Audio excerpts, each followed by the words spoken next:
কাতুহু কেমন আছেন আঙ্কেল? আলহামদুলিল্লাহ। তো সামনে আজকে তিলের আমদানি কেমন ছিল? গতটার চাইতে একটু কম, গত হাটের দিকে কম। একটু কম। আর যে পিছনে যে তিলগুলা কিনছেন কি আজকে কেনা নাকি গত হাটের কিছু আছে?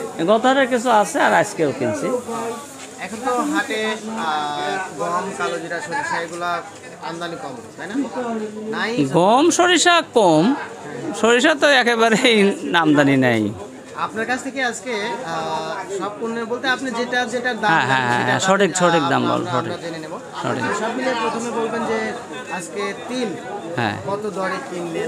তেল কিনছে আজকে 3850, 3900 আমি একটা কিনছি। মানে 3900 একটা কিনছি।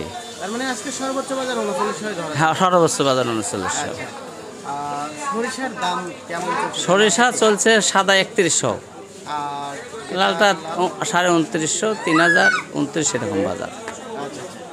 আর গমের দাম কি আপনার জানা আছে? গম 1600-1700 টাকা। এর আমদানি কম, কিনিলা খুঁজছে বেছে তাই। আচ্ছা আচ্ছা। আর সব মিলিয়ে এই যে তিল যে বাজার দরটা একসময় শুনছিলাম 4200 টাকা না, 4150 পর্যন্ত আমরা কিনেছি কিনেছেন। এই প্রথমে। তো এখন যে দাম তো কমছে তো মনে হচ্ছে, তাই না? হ্যাঁ, অল্প একটু কমছে। কারণটা হলো এখন কি সিজনাল সময় চলতেছে, হ্যাঁ, ফুল সিজন চলছে। ফুল সিজন। হ্যাঁ, তো আগামীর অবস্থা কেমন বুঝেন? কমতে পারে নাকি?